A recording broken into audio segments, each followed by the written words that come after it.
Goal, nation's leading institute.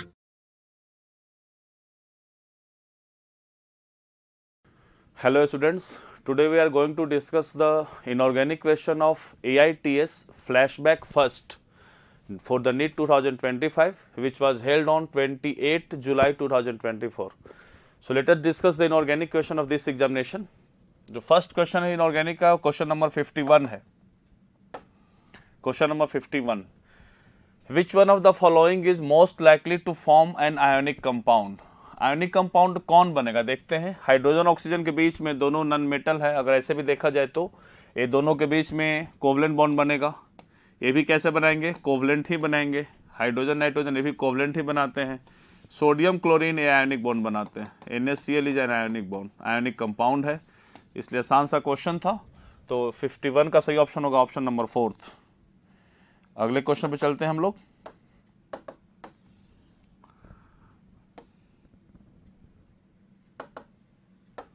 Question number 52, which of the following xenon compound has the same number of lone pair on central atom as in I3-. तो पहले I3- देख लिया जाए. I3- के पास एक minus charge दे दो तो 8 electron हो जाएगा. तो 2, 2, 4, 2, 6 और एक शेयर करके बॉन्ड बना लिया है. I- हो जाएगा. तो इसके पास नंबर ऑफ लोन पेयर कितना हो गया, 3. अब देखा जाए बाकी सब में कितना होगा लोन पेयर. XCF4 जेनॉन के पास 8 इलेक्ट्रॉन, तो 2, 2, 4 XCF4 है ना, तब तो XCF4 में कुछ बचेगा ही नहीं, एक भी लोन पेयर नहीं. XC डबल बॉन्ड हो, डबल बॉन्ड हो, डबल बॉन्ड हो, डबल बॉन्ड हो, सबके सब खत्म हो, 0 लोन पेयर. XCF4 में तो 4 बॉन्ड बना चुका है, 5, 6, 7, 8, तो लोन पेयर कितना बचेगा इसके पास, 2. इसके पास 2 बॉन्ड, तो 2 तो खत्म हो चुका है. 2, 2, 4, 2, 6 और 2, 8. नंबर ऑफ लोन पेयर कितना होगा, 3. Same number of lone pair पूछ रहा है तो XCF2 में भी लोन पेयर कितना हो जाएगा, 3. और इसका भी शेप होता है XCF2 का linear, trigonal, bi pyramidal geometry होता है. तो 3 लोन पेयर इसके पास भी होगा. XCO3 बनाओगे तो XC डबल बॉन्ड हो, डबल बॉन्ड हो, डबल बॉन्ड हो, 1 लोन पेयर, तो इस पे लोन पेयर की संख्या 1 हो जाएगी. तो 52 का सही ऑप्शन होगा option number 3, which has got 3 lone pair. I3- has also 3 lone pair and XCF2 has also 3 lone pair. तो करेक्ट ऑप्शन इज 3. अगले क्वेश्चन पे चलते हैं हम लोग.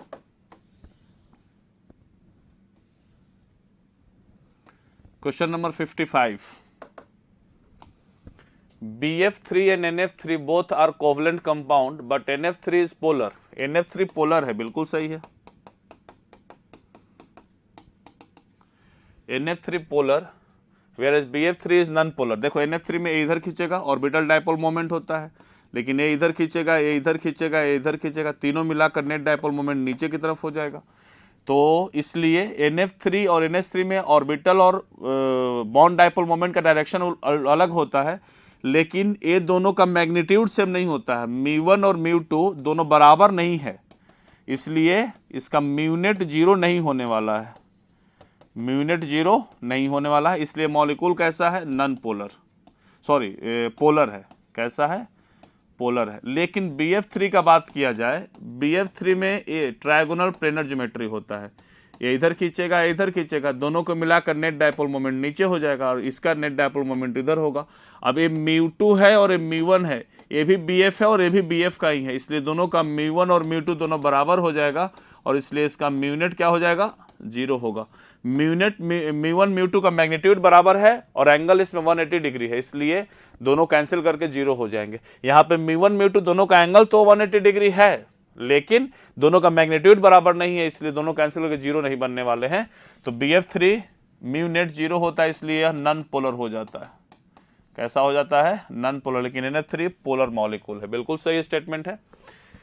इसका कारण पूछा, ऐसा क्या कारण है, तो शेप है इसका, ट्रायगोनल पिरामिडल शेप होता है, इसका प्लेनर शेप होता है, तो शेप की वजह से ऐसा होता है. Nitrogen atom is smaller than boron atom, लेकिन ये स्मॉल एटम से ऐसा कोई रीजन नहीं होता है, गलत रीजन है. NF bond is more polar than BF bond. NF bond की पोलैरिटी और BF बॉन्ड की पोलैरिटी गलत है. NF bond is less polar than BF bond. Electronegativity का डिफरेंस NF में ज्यादा है ना, NF में कम है ना. इसका होता है 3 और इसका होता है 4, दोनों के बीच में डिफरेंस 1 का है. और BF में होता है इसका इलेक्ट्रॉनिक 2, इसका डिफरेंस 4, दोनों का डिफरेंस 2 होता है। तो मोर पोलर कौन होगा? BF bond. लेस पोलर कौन होगा? NF bond. तो NF bond is more polar नहीं, NF bond is less polar than BF bond. ये गलत स्टेटमेंट है sir. NF3 is pyramidal whereas BF3 is triangular. यही सही है। इसी वजह से NF3 का पिरामिडल शेप ही इसको पोलर बनाता है, ठीक है, और इसका ट्रायंगुलर प्लेनर शेप ही इसको नॉन पोलर बना देता है। यही सही option. BF3 is electron deficient whereas NF3 is not. ऐसा नहीं है, इलेक्ट्रॉन डिफिशिएंट से पोलैरिटी को लेना देना नहीं होता है। तो इसलिए 55 का सही ऑप्शन होगा ऑप्शन नंबर 3। अगले क्वेश्चन पे चलते हैं।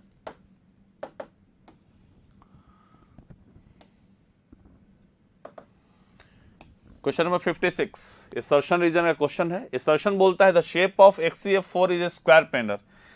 XCF4 में XCF4 का शेप अगर बात करेंगे तो लोन पेयर 2 है और 4 बॉन्ड पेयर है।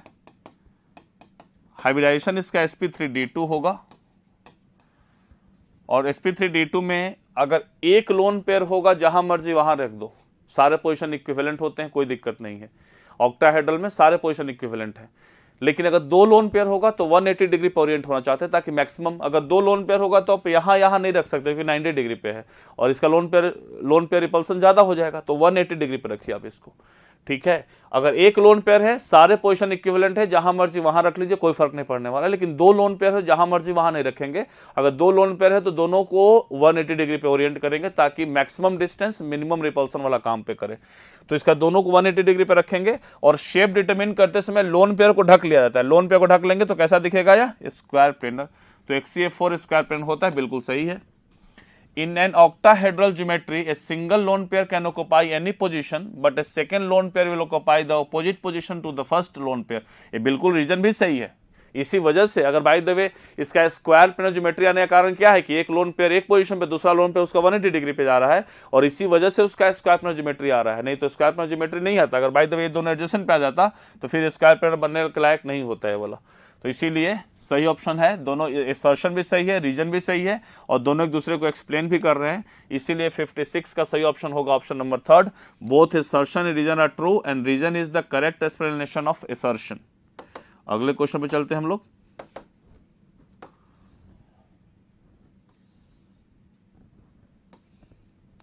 क्वेश्चन नंबर 59 the decreasing order of ionic size for the ions F minus O2 minus Na plus and Al plus 3 ये सबके ऑल आर आइसो इलेक्ट्रॉनिक। सबके सब क्या है? आइसो इलेक्ट्रॉनिक है। इलेक्ट्रॉन की संख्या सबके पास कितना है? 10 10 10 और 10।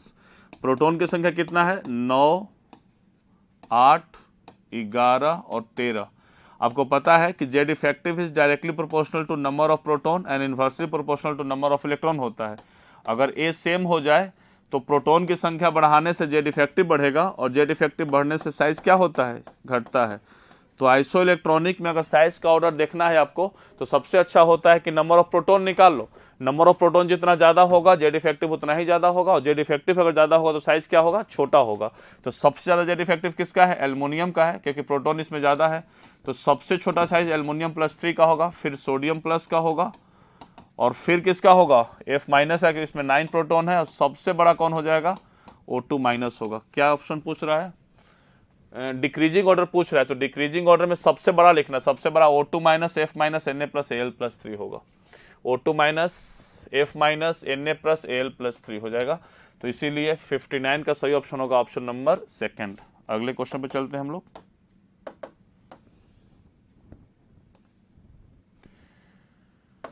क्वेश्चन नंबर 60 कॉलम 1 कॉलम 2 का मैच है। यह AB4E2। थोड़ा सा यहाँ पे ध्यान देना है। AB4E2 में यहाँ पे B बॉन्ड है, A और B बॉन्ड है और E यहाँ पे लोन पेयर को बता रहा है, ठीक है ना।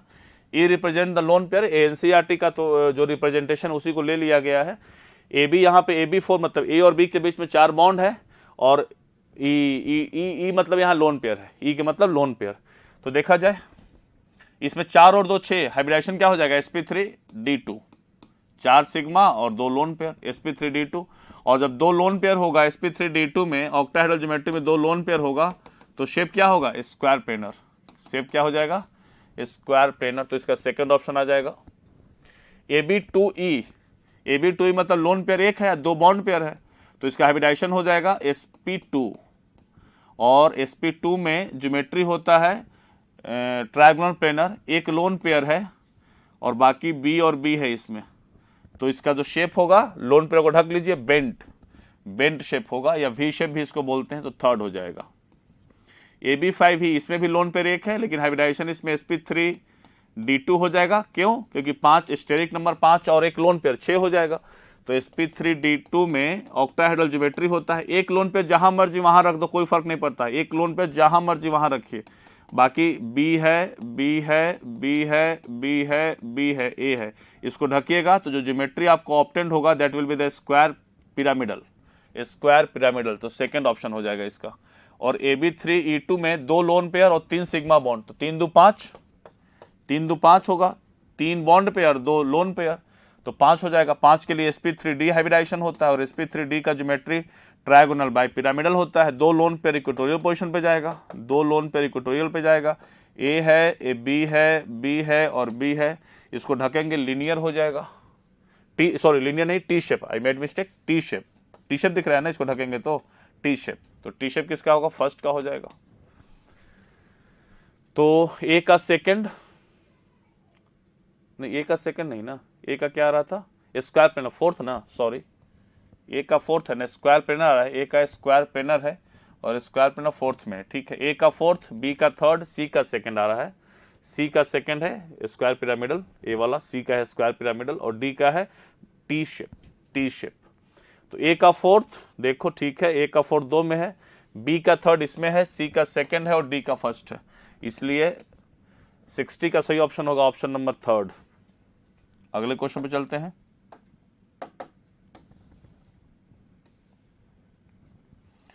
Question number 63, according to molecular orbital theory the number of electrons that are paired in oxygen molecule में कितने पेयर्ड होते हैं? तो देखो जरा सा, ऑक्सीजन में इसको शॉर्ट बनाने के लिए के कर लेना, के का मतलब होता है सिग्मा 1s से लेकर सिग्मा स्टार 2s तक, इसमें टोटल नंबर ऑफ इलेक्ट्रॉन 8 आ जाते हैं, अब सबके सब पेयर्ड होते हैं, नहीं, sigma 1s, sigma star 1s, sigma 2s, sigma star 2s, ये 8 इलेक्ट्रॉन तो बियर कर लिए, सिग्मा 1s से सिग्मा स्टार 2s तक 8 इलेक्ट्रॉन है। उसके बाद ऑक्सीजन के लिए क्या आता है? सिग्मा 2pz, और उसके ऊपर जाओगे तो पाई 2px, पाई 2py, और उसके ऊपर जाओगे तो pi star 2px, pi star 2py, और उसके ऊपर जाओगे तो सिग्मा स्टार 2pz। तो देखो 8 इलेक्ट्रॉन तो यहां तक चला गया है, सिग्मा 1s से सिग्मा स्टार 2s तक। अब 8 के बाद 9, 10, 11, 12, 13, 14, 15, 16, तो 14 इलेक्ट्रॉन तो क्या है? पेयर्ड है, और 15वां 16वां 15th और 16th इलेक्ट्रॉन ये क्या है? अनपेयर्ड है। तो 14 तक पेयर्ड है, 15 और 16 ए अनपेयर्ड हुए हैं। तो कितने इलेक्ट्रॉन पेयर्ड हुए हैं? तो total number of 14 electron is paired. 8 यहां पे पेयर्ड है, 8 इलेक्ट्रॉन्स आर पेयर्ड, और 6 यहां पे पेयर्ड है, 2 2 4 2 6 और 2 अनपेयर्ड होते हैं। तो ऑक्सीजन में टोटल नंबर ऑफ इलेक्ट्रॉन 16 होते हैं, जिसमें 2 ही अनपेयर्ड होता है और 14 इलेक्ट्रॉन पेयर्ड होते हैं। तो 63 का सही ऑप्शन होगा ऑप्शन नंबर थर्ड। अगले क्वेश्चन पे चलते हैं। Question number 64, which of the following have identical bond order? किसके पास आइडेंटिकल बॉन्ड ऑर्डर है? तो बॉन्ड ऑर्डर के लिए मैं बता चुका हूं कि सबसे पहले नंबर ऑफ इलेक्ट्रॉन 14 वाला जो कॉन्सेप्ट है उसे चलिए, एमओटी में 14 वाला कॉन्सेप्ट बहुत अच्छा होता है।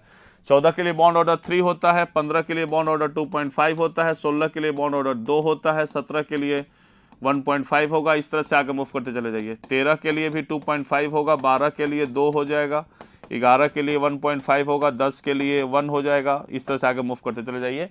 ये बहुत अच्छा चीज होता है, ठीक है ना। तो Cn माइनस, कार्बन के पास 6, नाइट्रोजन के पास 7, 7 6 13 1 14, बॉन्ड ऑर्डर इसमें कितना हो जाएगा? 3। O2 माइनस, 8 दूनी 16 में से 16 और 1 17, तो 17 का बॉन्ड ऑर्डर 1.5, इसमें 7 और 8 7 15, 15 में से गया 14, 14 का बॉन्ड ऑर्डर 3। Cn के पास 7 6 13 में से गया 12, 12 का बॉन्ड ऑर्डर 2। तो पूछ रहा है आइडेंटिकल बॉन्ड ऑर्डर किसका किसका होगा? तो ए और सी का, ए का भी कितना है? ए का भी कितना है? 3, और सी का भी कितना है? 3। तो आइडेंटिकल बॉन्ड ऑर्डर ए और सी का हो जाएगा। 64 का सही ऑप्शन होगा ऑप्शन नंबर फर्स्ट। अगले क्वेश्चन पे चलते हैं हम लोग।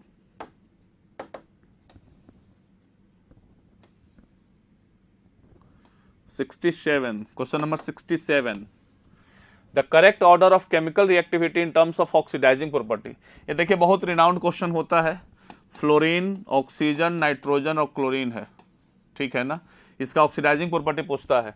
तो देखिए ये पूरा ऐसे बनाने के लिए क्या होता है कि ऑक्सीडाइजिंग प्रॉपर्टी के लिए आपको कोई एटम X2 है और ऑक्सीडाइजिंग हो तो X2 को X माइनस एक्वस तक ले जाना है।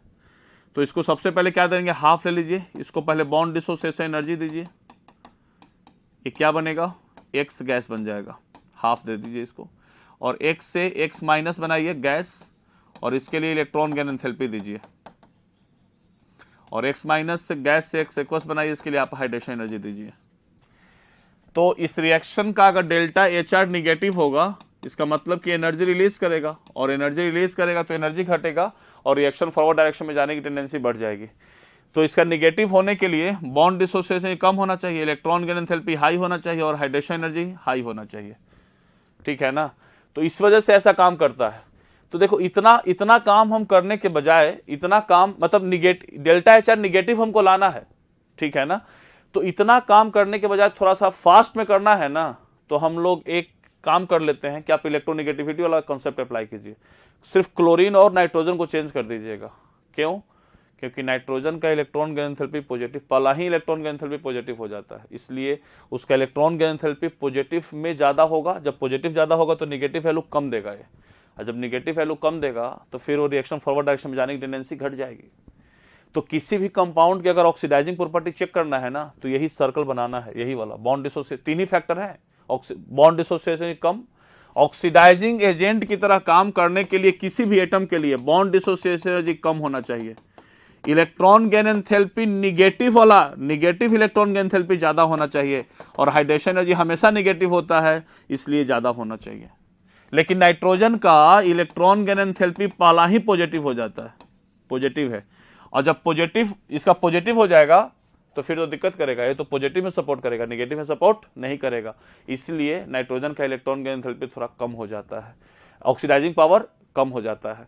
तो एक चीज बताना क्या चाहते हैं कि आप इतना अगर एग्जाम में समय नहीं है तो इलेक्ट्रोनिगेटिविटी से चलिए, और क्लोरीन और नाइट्रोजन को एक्सेप्शन में ले लीजिएगा। इलेक्ट्रोनिगेटिविटी किसका ज्यादा है, नाइट्रोजन का, लेकिन ऑक्सीडाइजिंग पावर किसका ज्यादा होगा, क्लोरीन का। रीजन क्या है, क्योंकि नाइट्रोजन का इलेक्ट्रॉन गेन एंथैल्पी पॉजिटिव होने से ये वाला वैल्यू इसका बढ़ जाता है, तो पॉजिटिव ज्यादा होगा सर, इसलिए वो डेल्टा HR निगेटिव होने में कम हो जाता है, डेल्टा HR निगेटिव कम हो जाता है, इस वजह से उसका काम करता है। तो ऑक्सीडाइजिंग प्रॉपर्टी हम इलेक्ट्रोनिगेटिविटी से चलेंगे, क्लोरीन और नाइट्रोजन को इलेक्ट्रोनिगेटिविटी में उल्टा कर देंगे, ठीक है। तो सबसे ज्यादा F, उसके बाद O, N की Cl, उसके बाद N। रीजन, N का इलेक्ट्रॉन गेन एंथैल्पी पॉजिटिव होता है, इसलिए हमको निगेटिव में ज्यादा चाहिए, हमको डेल्टा HR निगेटिव लाना है, इस वजह से ऐसा होता है। तो सही ऑर्डर कौन हो जाएगा, सही ऑर्डर कौन हो जाएगा देख लिया जाए, सबसे ज्यादा फ्लोरीन, उसके बाद ऑक्सीजन, देन सबसे ज्यादा फ्लोरीन, उसके बाद ऑक्सीजन, ना गलत है, सबसे ज्यादा फ्लोरीन, उसके बाद ऑक्सीजन, उसके बाद क्लोरीन, ये सही है। तो 67 का सही ऑप्शन होगा ऑप्शन नंबर सेकंड। अगले क्वेश्चन पे चलते हैं।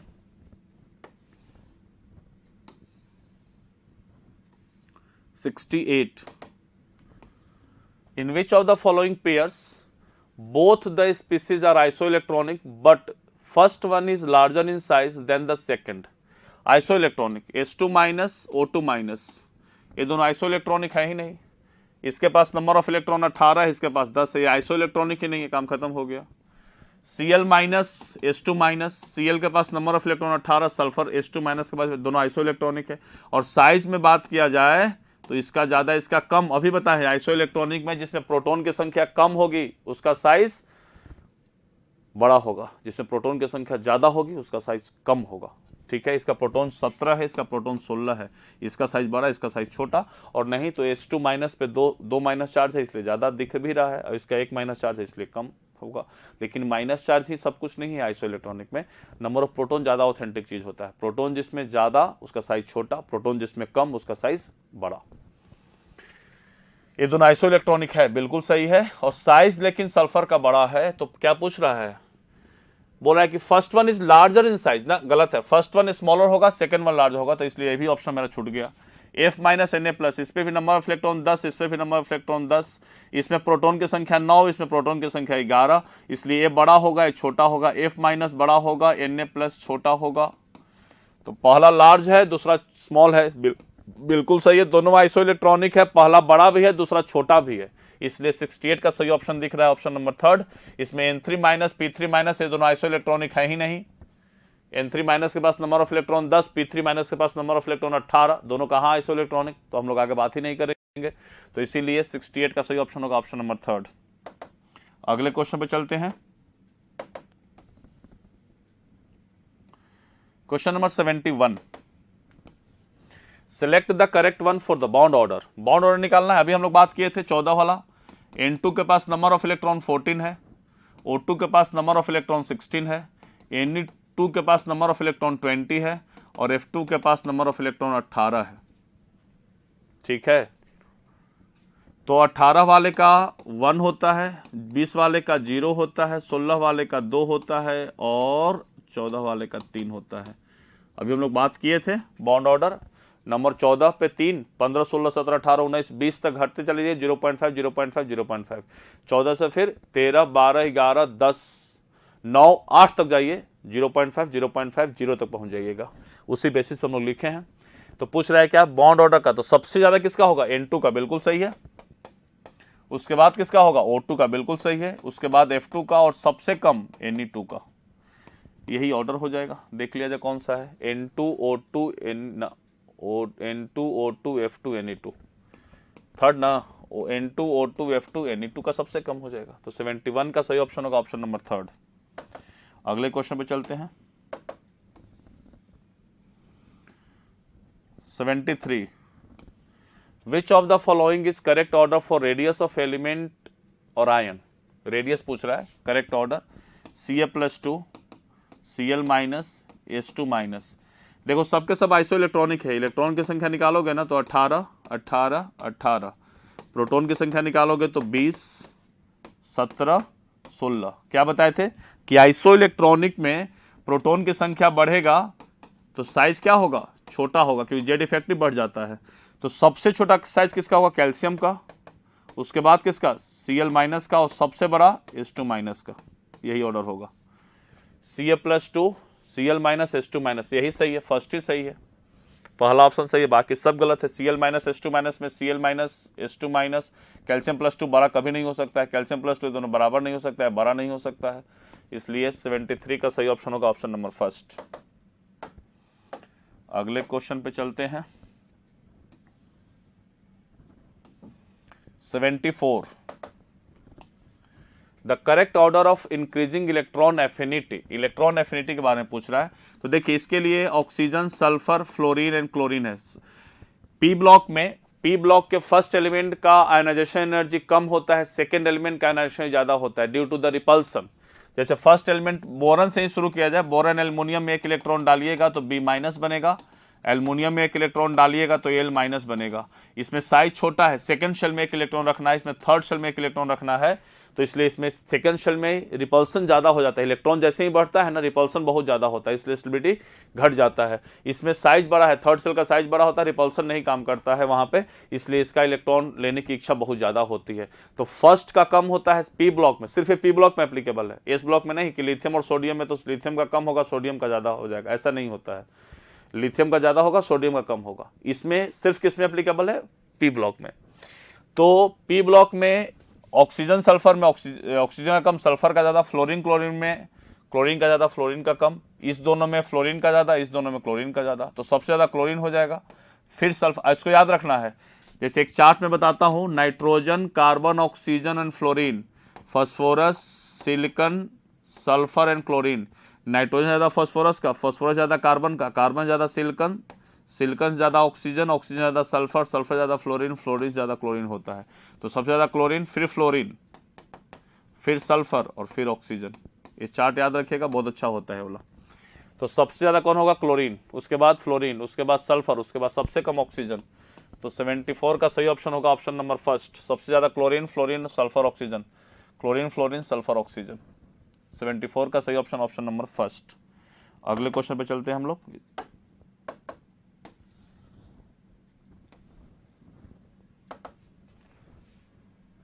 Question number 76, select the correct decreasing order of metallic character. ठीक है, सोडियम है, बेरिलियम है, सिलिकॉन है और फास्फोरस है।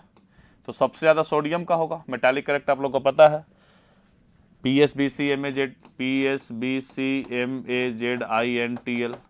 सोडियम तो सेकेंड मोस्ट रिएक्टिव एलिमेंट होता है अपने इसमें, जो रिएक्टिव एलिमेंट होता है। ऐसे इसके ऊपर सीजियम वगैरह भी हो सकता है, लेकिन पोटेशियम के बाद, पोटेशियम के ऊपर फिर सीजियम वगैरह और रुबिडियम वगैरह बात कर सकते हैं।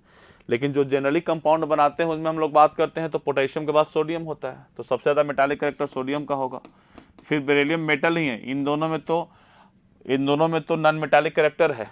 देखो सिलिकॉन बेसिकली है नॉन मेटल, लेकिन एनसीईआरटी लिखता है सिलिकॉन कोई मेटलॉइड है। तो अगर एनसीईआरटी के अकॉर्डिंग चलेंगे तो सिलिकॉन मेटलॉइड है, तो इसमें मेटल कैरेक्टर भी आएगा थोड़ा बहुत, और फास्फोरस में मेटल कैरेक्टर कम हो जाएगा। अगर ऐसे नहीं सीखना तो एक बात और सीखिए कि लेफ्ट टू राइट जब पीरियड में जाते हैं तो नॉन मेटालिक कैरेक्टर बढ़ता है और मेटालिक कैरेक्टर घटता है। तो सिलिकॉन के बाद फास्फोरस आता है, इसलिए फास्फोरस में नॉन मेटालिक कैरेक्टर ज्यादा होगा, मेटालिक कैरेक्टर कम हो जाएगा। तो सिलिकॉन ज्यादा होगा, फास्फोरस सबसे कम हो जाएगा। तो सबसे ज्यादा सोडियम, फिर बेरिलियम, फिर सिलिकॉन, फिर फास्फोरस। पालाइंग ऑप्शन में दिख रहा है मेटालिक कैरेक्टर का डिक्रीजिंग ऑर्डर, इसलिए 76 का भी सही ऑप्शन होगा ऑप्शन नंबर फर्स्ट। अगले क्वेश्चन पे चलते हैं हम लोग।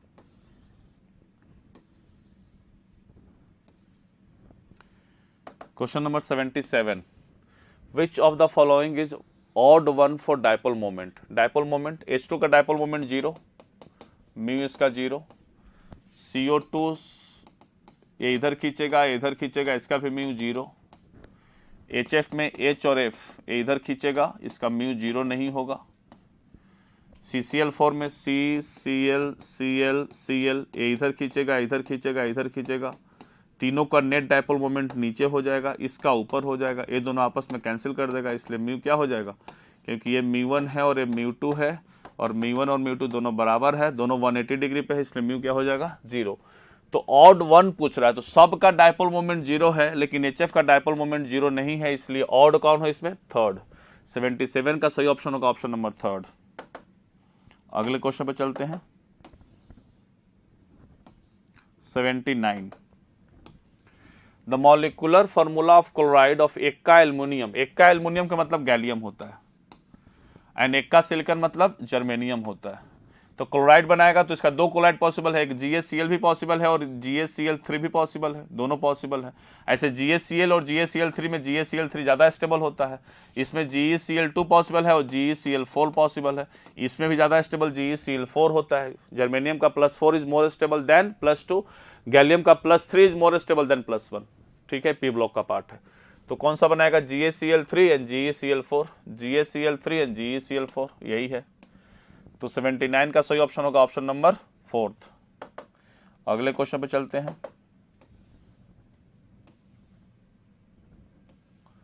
80, question number 80, the incorrect matching pair for the bond type and bond length is. देखिए इसमें क्या करता है ना, लोग बोलते हैं कि इस चार्ट को याद कर लो, तो चार्ट थोड़ा याद नहीं भी करेंगे तो आपको बॉन्ड लेंथ का आइडिया मिल जाएगा। कैसे मिलेगा, बॉन्ड लेंथ कंपैरिजन में सबसे पहले देखते हैं कि सेम पीरियड का है कि डिफरेंट पीरियड का है। सेम पीरियड की डिफरेंट पीरियड, अगर डिफरेंट पीरियड का है तो शेल बढ़ेगा तो बॉन्ड लेंथ बढ़ेगा। जैसे में HF, HCl, HBr और HI ये डिफरेंट पीरियड के एलिमेंट है, इधर से इधर आएगा, बॉन्ड लेंथ क्या हो जाएगा, बढ़ जाएगा। और अगर सेम पीरियड का होगा ना तब क्या देखते हैं, बॉन्ड ऑर्डर। बॉन्ड ऑर्डर बढ़ेगा तो बॉन्ड लेंथ छोटा होगा, और अगर बॉन्ड ऑर्डर भी सेम आ जाए ना तो परसेंटेज कैरेक्टर देख लीजिए या इलेक्ट्रोनेगेटिविटी देख लीजिए। परसेंटेज कैरेक्टर बढ़ेगा तो बॉन्ड लेंथ घटेगा, परसेंटेज कैरेक्टर घटेगा तो बॉन्ड लेंथ बढ़ेगा। ठीक है, दोनों में से कोई भी देख लीजिए। तो लेकिन एक चीज याद रखिएगा कि सेम पीरियड होगा तभी बॉन्ड ऑर्डर देखेंगे, अगर डिफरेंट पीरियड हो जाए तो बॉन्ड लेंथ कभी नहीं देखेंगे। जैसे इसका एक बहुत अच्छा एग्जांपल होता है, C ट्रिपल बॉन्ड N और OH आ जाए तो इस दोनों में पूछता है कि बॉन्ड लेंथ छोटा किसका होगा, इसका बॉन्ड लेंथ छोटा है किसका बॉन्ड लेंथ छोटा है, तो तुरंत बच्चे लोग बोलते हैं कि C ट्रिपल बॉन्ड है, यहाँ पे ट्रिपल बॉन्ड है इसलिए बॉन्ड लेंथ छोटा होगा, इसका सिंगल बॉन्ड है इसलिए बॉन्ड लेंथ बड़ा हो जाएगा। अरे पहले हम लोग को देखना है कि कंपेयरिंग एटम सेम पीरियड का है कि डिफरेंट पीरियड का है। अगर डिफरेंट पीरियड का है तो पीरियड जिसका छोटा होगा उसका बॉन्ड लेंथ छोटा होगा, पीरियड जिसका बड़ा होगा उसका बॉन्ड लेंथ बड़ा होगा। इसमें कंपेयरिंग एटम एक सेकंड पीरियड का एक फर्स्ट पीरियड का है, और ये दोनों सेकंड पीरियड का है, तो फर्स्ट पीरियड वाले का बॉन्ड लेंथ छोटा होगा, चाहे what so ever the bond order it is. Bond order वहां पर जाएंगे नहीं हम लोग, बॉन्ड ऑर्डर तो कब कंपैरिजन करेंगे, द सेम पीरियड का होगा तब कंपेयर करेंगे। तो इसीलिए सी ट्रिपल बॉन्ड एन और ओएच में अगर बॉन्ड लेंथ बात किया जाए बड़ा का, को ध्यान देना है कंपेयरिंग एटम सेम पीरियड का है कि डिफरेंट पीरियड का है। तो सी ट्रिपल बॉन्ड एन और ओएच में बॉन्ड लेंथ बड़ा किसका होता है, सी ट्रिपल बॉन्ड एन का, छोटा किसका होता है, ओएच का होता है। तो उसी बेसिस पे बोला गया है। तो सबसे पहले हम लोग कंपेयरिंग एटम देख लेंगे सेम पीरियड का कि डिफरेंट पीरियड का। तो इसका फर्स्ट का है, बाकी सब सेम पीरियड का है, सब सेकंड पीरियड का है, तो इसका बॉन्ड लेंथ सबसे छोटा होगा और सबसे छोटा इसमें दिखा रहा है, तो इसलिए ओएच का बॉन्ड लेंथ सबसे छोटा होगा, तो सही है सर। अब इसमें देखा जाए तो जिसका बॉन्ड ऑर्डर सब सेम है, तो जिसका बॉन्ड ऑर्डर ज्यादा होगा उसका बॉन्ड लेंथ छोटा होगा। तो इसमें डबल बॉन्ड और इसमें डबल बॉन्ड है, इसका बॉन्ड लेंथ दोनों का छोटा होना चाहिए, सीएन का बड़ा होना चाहिए, इन सीएन का बड़ा होना चाहिए। तो देखो इसमें 133 है, चलो ठीक है, लेकिन इसे सीएन का 116 दे दिया है, ये गलत है सर। ये 1 पे ए सही है, कोई दिक्कत नहीं, लेकिन सीएन का इन दोनों से बड़ा होना चाहिए, सीएन का इन दोनों से बड़ा होना चाहिए, क्योंकि ये सिंगल बॉन्ड है और ये दोनों डबल बॉन्ड है, इसलिए इसका बड़ा होना चाहिए, लेकिन इन दोनों का छोटा दे दिया, इसलिए ये गलत मैचिंग है। तो इनकरेक्ट हो जाएगा थर्ड ही, बाकी सब सही है। ये हमको डाटा याद करने की जरूरत नहीं है, ऐसे तो डाटा थोड़ा बहुत याद भी होगा कि सी डबल बॉन्ड सी का 133 पिकोमीटर सही होता है, और एन डबल बॉन्ड का बॉन्ड है 121 पॉइंट समथिंग 122 पिकोमीटर, ये भी सही है। इसका 141 के आसपास आता है, 141 या 142 आता है एन सी और एन का बॉन्ड लेंथ, ठीक है ना। तो इसलिए इसका बड़ा होगा, इन दोनों का छोटा हो जाएगा। तो इसका बड़ा होना चाहिए था, जो कि छोटा दे दिया है, क्योंकि बॉन्ड ऑर्डर इसका 1 है, बाकी का बॉन्ड ऑर्डर 2 दिया हुआ है वहां पे, ठीक है। तो इनकरेक्ट मैच होगा थर्ड। अगले क्वेश्चन पे चलते हैं हम लोग। 82 the pair of species with the similar shape similar हो, NCl3 एक लोन पेयर Cl, इसका शेप हाइब्रिडाइजेशन sp3 होगा, ज्योमेट्री टेट्राहेड्रल होगा, और शेप का बात करेंगे तो ट्रायगोनल पिरामिडल होगा, ट्रायगोनल पिरामिडल, ठीक है। PCl3 ये भी सेम कंपाउंड है, Cl, इसका भी बिल्कुल सेम होगा, तो यही दोनों का सेम हो जाएगा, फर्स्ट ही ऑप्शन करेक्ट है। और चेक कर लेते हैं CF4 में sp3 hybridisation tetrahedral geometry tetrahedral shape, और SF4 में एक लोन पेयर होता है, तो 4 1 5 sp3d trigonal bipyramidal geometry, और शेप बात करेंगे तो सीसो या फोल्डेड स्क्वायर भी इसको बोला जाता है, या डिस्टॉर्टेड टेट्राहेड्रन भी बोला जाता है। ये दोनों का सेम नहीं है सर, ये भी गलत हो गया।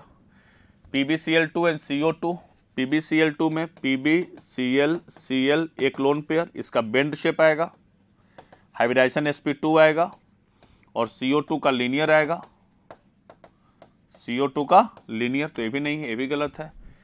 PF5 फास्फोरस में PFFFF कोई लोन पेयर नहीं बचा हुआ है, इसलिए इसका ट्रायगोनल बाय पिरामिडल शेप होगा, और IF5 में एक लोन पेयर आयोडीन है, fluorine fluorine fluorine fluorine fluorine, और ये आयोडीन है, तो इसका शेप बात करेंगे तो स्क्वायर पिरामिडल बात हो जाएगा। तो सेम, दोनों का सेम पूछ रहा है, तो NCl3 और PCl3 दोनों सेम है, दोनों का शेप होता है ट्रायगोनल पिरामिडल। तो 82 का सही ऑप्शन होगा ऑप्शन नंबर फर्स्ट। अगले क्वेश्चन पे चलते हैं हम लोग।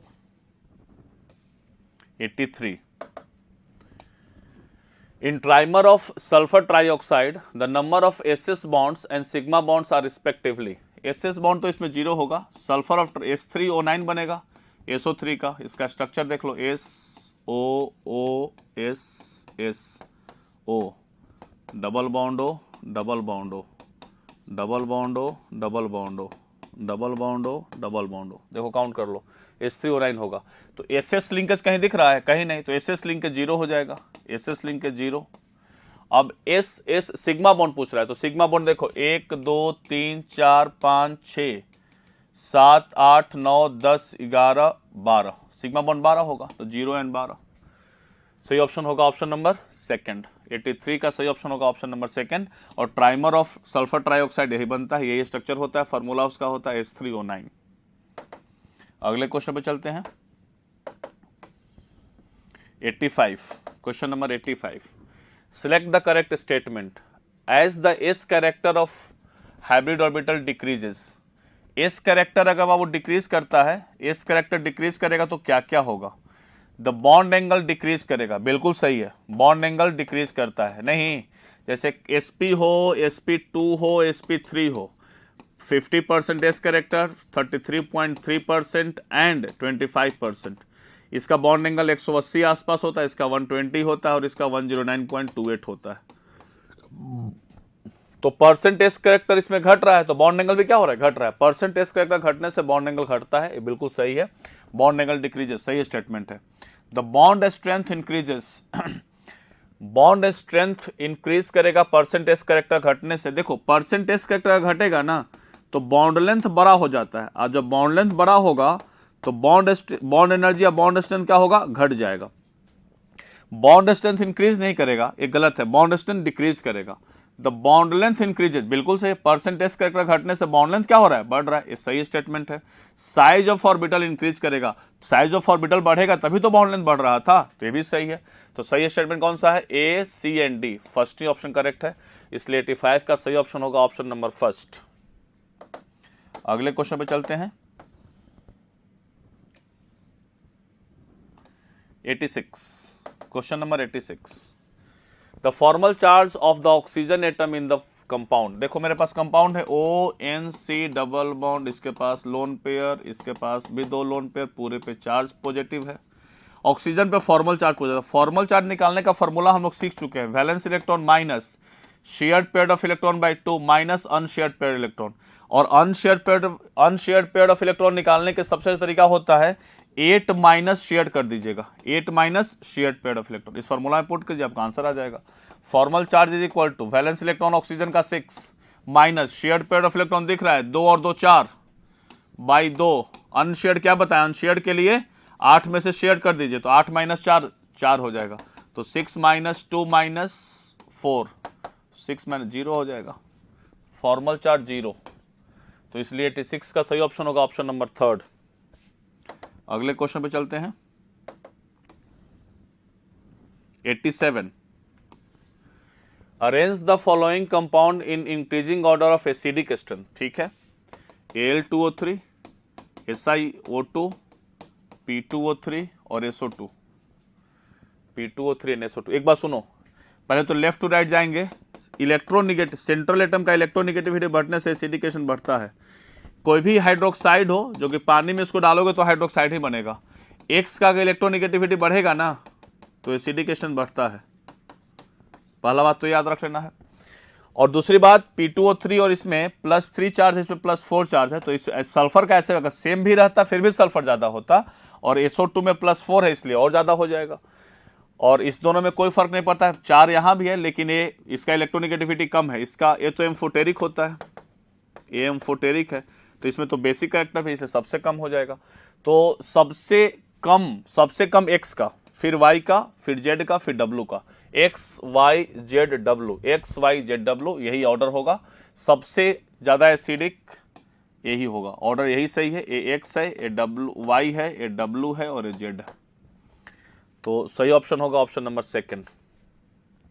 अगले क्वेश्चन पे चलते हैं।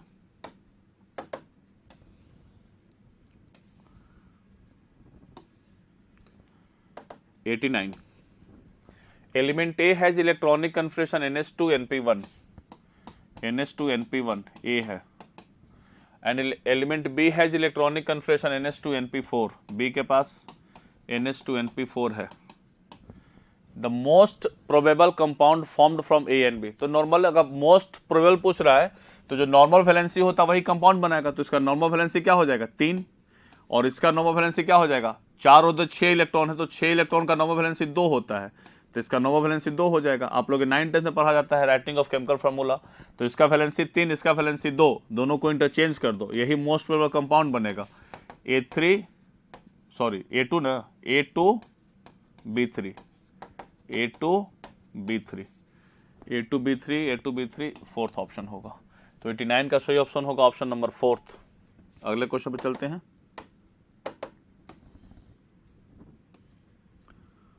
91, क्वेश्चन नंबर 91। ठीक है, क्वेश्चन नंबर 91, UNP 105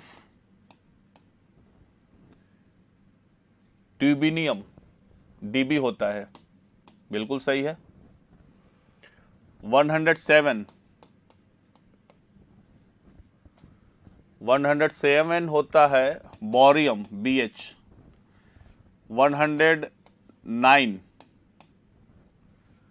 109 होता है MT और 1110 DS होता है।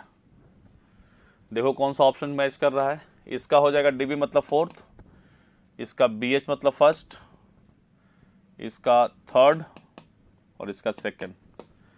तो सही ऑप्शन कौन होगा? 91 का सही ऑप्शन होगा ऑप्शन नंबर फोर्थ।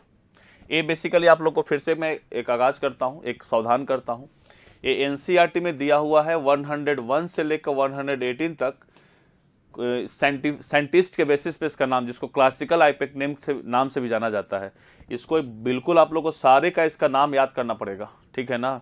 मेंडेलिवियम, बोरियम, ऑग्नेशन, इस तरह से निहोनियम, इस तरह से पूरा 101 से 118 तक पूरा दिया हुआ है, वो आपको याद करना पड़ेगा, क्योंकि इससे क्वेश्चन बहुत देखिए बोल देगा write the IUPAC name of nihonium, write the IUPAC name of oganesson. ये पूछता है, डायरेक्ट क्वेश्चन पूछ लेगा, वो एटॉमिक नंबर दे के नहीं पूछेगा, इस एलिमेंट का नाम दे के पूछेगा। तो आपको बाय हार्ट करना पड़ेगा, उसमें और कोई तरीका है नहीं, उसको याद कर लीजिए और उसी के बेसिस पे क्वेश्चन दिया है।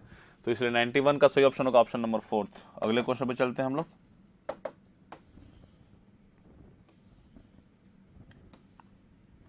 Question number 93.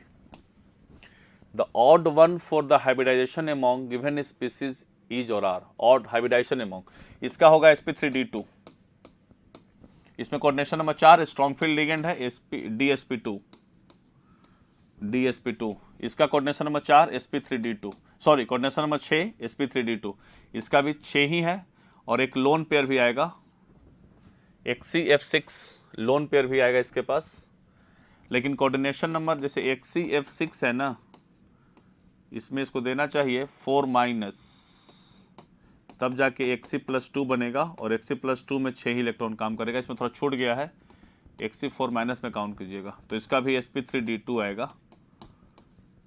ऐसे इसके पास एक लोन पेयर बच जाएगा। तो हाइब्रिडाइजेशन अगर XCF6 की बात किया जाए तो 6-2-8 होता है, हाइब्रिडाइजेशन sp3d3 हो जाएगा, sp3d3 आ जाएगा और sp फिर ये भी ऑड होगा। ऑड पूछ रहा है तो ऑड 2-2 हो जाता है, फिर NiCN4 ये भी DSP2 है और ये भी sp3d है, दोनों तो सेम है लेकिन ये दोनों डिफरेंट हो जाएगा।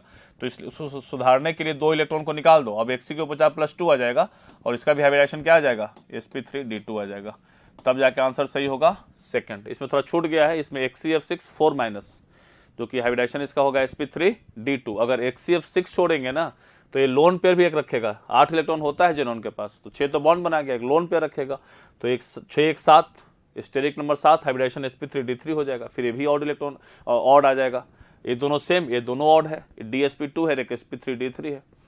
तो इसीलिए सेकंड ऑप्शन को सही करने के लिए आप इसको XCF6 4- कीजिए, तब जाके Xc पे 4+2 आएगा, उसके बाद हाइब्रिडाइजेशन sp3d2 आ जाएगा। तो 93 का सही ऑप्शन ऑप्शन नंबर सेकंड, बस इसमें सुधार करना है 4-। अगले क्वेश्चन पे चलते हैं। 94.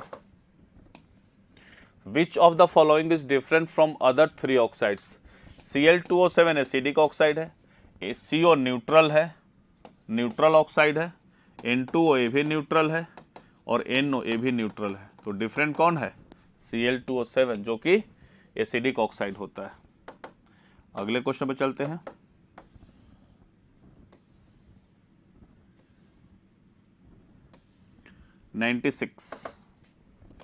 ये सर्शन क्वेश्चन है, sulphur forms many compound in which octet rule is obeyed.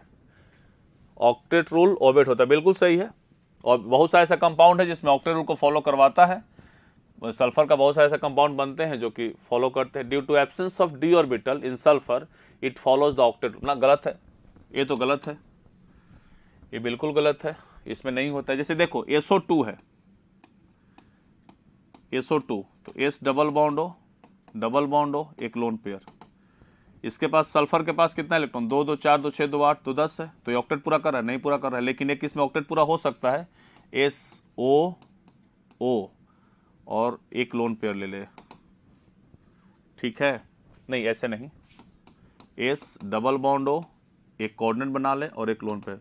अब देखो 2 2 4 2 6 और 1 2 8, अब इसमें ऑक्टेट पूरा हो गया। तो लुईस के अनुसार बोला कि सल्फर का बहुत सारा ऐसा कंपाउंड बन सकता है जो कि ऑक्टेट पूरा कर सकता है। जैसे सल्फर लुईस के अनुसार SO4 ये भी ऑक्टेट वाला कंपाउंड है, जिसमें SO- से प्लस बना दिया, एक O- बन गया, एक और O- बन गया और एक और O- प्लस बन गया। मतलब ऐसे है, एक कोऑर्डिनेट, एक दूसरा कोऑर्डिनेट, एक O- और एक O-, इसमें 8 इलेक्ट्रॉन है लुईस के अनुसार। ये रियल स्ट्रक्चर नहीं है, लेकिन लुईस में ऑक्टेट को पूरा करने के लिए लुईस का बात करते हैं हम लोग। तो सल्फर बहुत सारा ऐसा कंपाउंड बनाता है जिसमें ऑक्टेट पूरा होता है, बिल्कुल सही, ऑक्टेट रूल को ओबेट करता है वो। Due to the absence of D orbital ऐसा काम नहीं होता है, और सल्फर में तो डी ऑर्बिटल है, वैकेंट डी ऑर्बिटल है, तो इसलिए गलत हो जाएगा। तो assertion is true, reason is false. तो 96 का सही ऑप्शन होगा ऑप्शन नंबर फर्स्ट। अगले क्वेश्चन पे चलते हैं। 98. The atomic number Z of the element with highest ionization enthalpy among the following is Z is equal to 16 sulphur का है, Z is equal to 14 silicon का है, Z is equal to 13 aluminium का है, Z is equal to 15 phosphorus का है। इसको लगाओ, एल्युमिनियम, सिलिकॉन, फास्फोरस, सल्फर, इसके पास P3, इसके पास P4, इसके पास P2, इसके पास P1। सबसे ज़्यादा किसका हो जाएगा? फास्फोरस का, फिर किसका? सल्फर का, फिर किसका? सिलिकॉन का, और सबसे कम किसका हो जाएगा? एल्युमिनियम का। यही आयनाइजेशन एनर्जी का ऑर्डर हो जाएगा। क्या पूछ रहा है इसमें? Among the following has the highest, तो हाईएस्ट किसका होगा? फास्फोरस का। जेड फास्फोरस के लिए होता है, इसीलिए 98 का सही ऑप्शन होगा option number 4th। This is all about your inorganic question. Thank you everyone, thank you so much.